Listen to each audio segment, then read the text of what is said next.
Hello, আসসালামু আলাইকুম। আশা করি সবাই ভালো আছেন। আর যে মাল্টিমিডিয়ার পক্ষ থেকে আপনাদের আবারও স্বাগত। আই হোপ আজকে যে টপিক নিয়ে কথা বলতে চাচ্ছি সেটা হলো বাংলাদেশ বর্ডার গার্ডের মাঠ কার্যক্রম কবে থেকে অনুষ্ঠিত হবে এবং মাঠ কার্যক্রম কেমন কি হয়ে থাকে এবং মাঠে আপনাদের কি কি কাগজপত্র সাথে করে নিয়ে যেতে হবে তাই নিয়ে আজকের বিস্তারিত ভিডিও তুলে ধরার চেষ্টা করব আপনাদের মাঝে। ধৈর্য সহকারে ভিডিওটি স্কিপ না করে সম্পূর্ণ দেখতে থাকুন। সর্বপ্রথমে আমরা জানবো যে বিজিবিতে কয়দিনে মাঠ কার্যক্রম হয়ে থাকে। বিজিবিতে অন্যান্য বাহিনী থেকে আলাদা বিজিবিতে মাঠ কার্যক্রম 3 দিনে হয়ে থাকে। প্রথম দিন শারীরিক যোগ্যতা যাচাই, দ্বিতীয় দিন লিখিত এবং তৃতীয় দিন চূড়ান্ত মেডিকেল এবং ভাইভা অনুষ্ঠিত হয়ে থাকে। আপনার ফোনে 3 দিনে 3টি SMS আসবে যে কোথায় কয়টার সময় উপস্থিত থাকতে হবে সেই বিষয়ে আপনার SMS দেওয়া হবে। আপনি SMSটি সংরক্ষণ করে সুরক্ষিত করে রেখে দিবেন। আপনি যদি SMSটি যে কোনো কায়দায় ডিলিট করে ফেলেন তাহলে আপনার মাঠ কার্যক্রম হবে না, ভিতরে প্রবেশ করতে দেবে না। এজন্য আপনি SMSগুলো খুবই সংরক্ষণ করে রেখে দিবেন। এবার আমরা জানবো যে মাঠে আপনাদের কোন দিন কোন কোন কাগজপত্র সাথে করে নিয়ে যেতে হয়। সর্বপ্রথম দিন আপনাদের অন্যান্য বাদবাকি কাগজপত্র সাথে করে নিয়ে যেতে হবে না।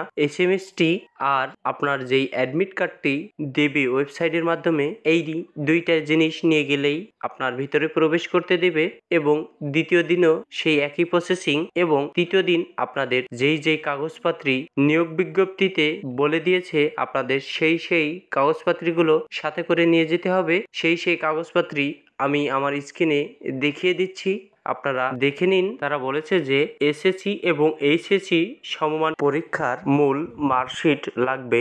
এই যে আমার স্ক্রিনে দেখতে পাচ্ছেন যে মূল মার্কশিট, এটি হলো SSC এবং HSC দুইটাই আপনাদের এই মার্কশিট লাগবে। দ্বিতীয় যে কাগজটি নিয়ে যেতে বলেছে সংশ্লিষ্ট স্কুল কলেজ প্রধান শিক্ষক অধ্যাপককৃত SSC সমমান এবং HSC সমমান পাশের প্রশংসাপত্র, যাতে প্রার্থীর স্থায়ী ঠিকানা ও জন্ম তারিখ উল্লেখ থাকবে।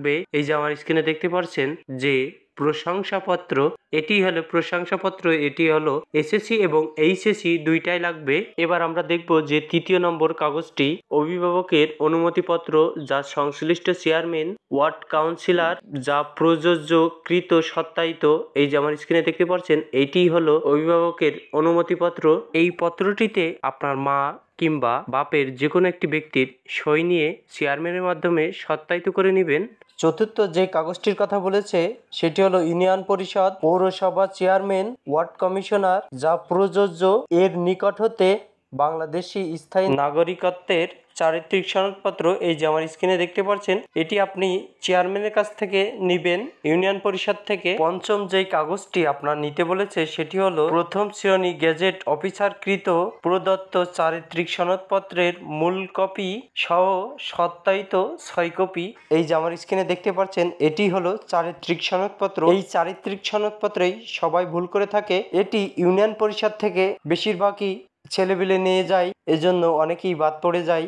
এটি আপনি প্রথম শ্রেণীর গ্যাজেট কর্মকর্তার কাছ থেকে আপনি এই চারিত্রিক সনদপত্রটি নেবেন। অনেকেই জানে না যে প্রথম শ্রেণী গ্যাজেট কর্মকর্তা কাকে বলে। এটি হলো আপনি আপনার পৌরসভার যে কোনো BCS ক্যাডারের মাধ্যমে আপনি এই চারিত্রিক সনদপত্রটি নেবেন, তাহলেই হবে।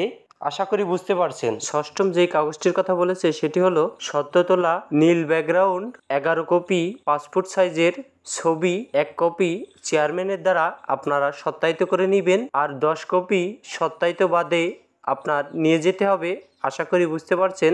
এবং সপ্তম যেই কাগজটির কথা বলেছে সেটি হলো ইউনিয়ন পরিষদ, পৌরসভা চেয়ারম্যান, ওয়ার্ড কমিশনার যা প্রযোজ্যকৃত প্রদত্ত অবিবাহিত সনদপত্র।